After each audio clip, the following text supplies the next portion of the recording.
So believe it or not, it's been almost 20 years since Steve Jobs got on stage and announced the iPhone back in 2007. Green iPod with touch controls.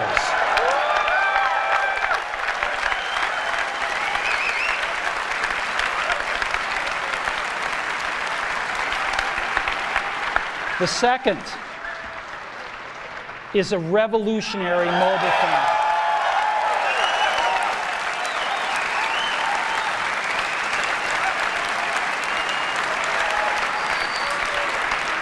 And the third, and we are calling it iPhone. Today, Apple is going to reinvent the phone.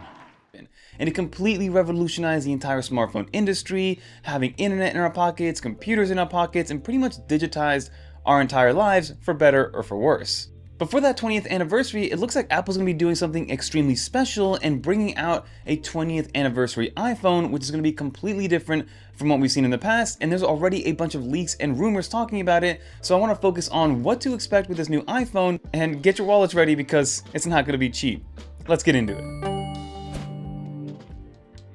So this 20th anniversary iPhone is shaping up to be something that we've never seen before, like I mentioned earlier. They're not just going to slap some sort of emblem to call it the 20th anniversary iPhone. It's going to be probably its own iPhone category in its own silo, similar to how when Apple released their iPhone 10 way back when it created their own kind of pro level category next to that 8 and 8 Plus. So from a design standpoint, it's going to really change and going to be very glass forward, and it's going to be truly bezel-less. So this means that we're not going to have any cutouts, any notch, any dynamic island.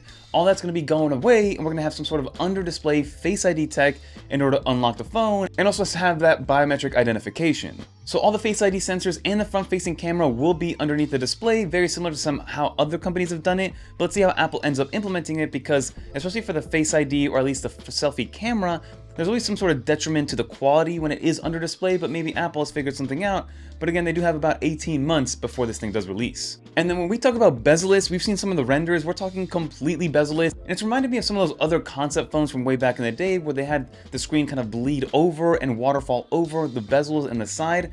So again, think completely bezel-less, going all the way up to the corners and edges, and have a waterfall effect around the sides of it to really make it seem like you have a almost net positive type of screen to body ratio, which is something that we haven't seen before. And then it's looking to be a predominantly all glass design. So they might be getting rid of titanium and aluminum, getting rid of all of that, and going completely glass. Now again, from a fragility standpoint, it might not be the best, but they're probably going to be using the latest and greatest of glass technology, the most rigid type of glass that they can find at the time, so it could be relatively protected. But I'm curious to see A, how this holds up over time, and B, how cases are going to fit around this thing, because we all know that about 80 to 85% of Americans do wear cases on their iPhones. And then when it comes to some of the internals, again, it's still early, so we don't know exactly what's going to happen, but there are two main things that should be happening on this new iPhone. The first one's going to be this idea of mobile high bandwidth memory. So the way that the RAM works right now, it's all in one flat plane. This is going to allow the RAM to be stacked on top of each other, which should lead to better efficiency,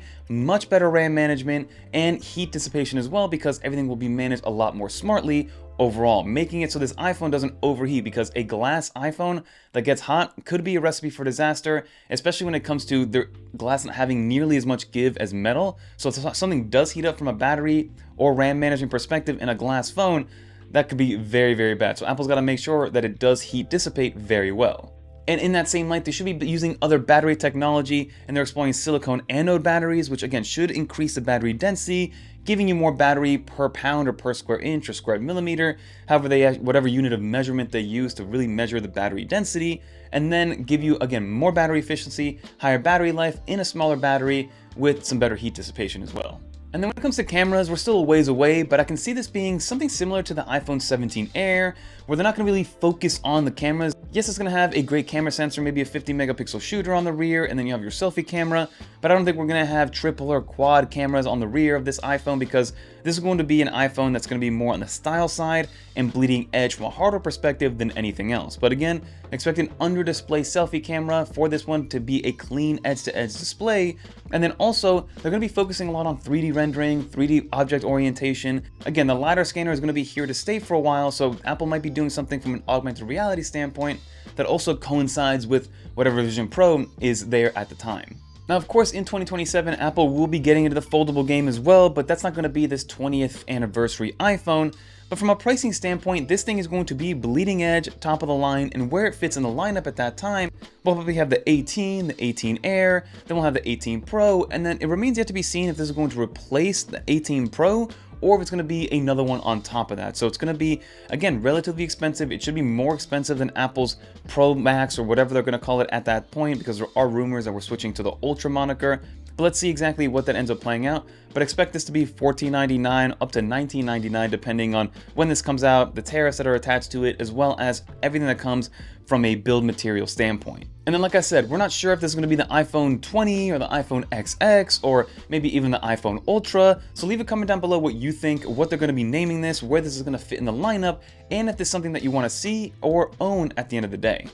And then finally, in terms of release date, this will be at the tail end of 2027, so we're still a ways away, about 18 months, but that time is going to start to tick very quickly because WWDC is only a couple weeks away, iPhone 17 lineup is only 3 months away, and then we're going to start to see that clock tick to see when this iPhone 20 comes out and those leaks and rumors really start to kind of come out of the woodwork. But that'll do for this video, everybody. This is more so of a PSA of what we've seen so far because I'm very curious to see what Apple does.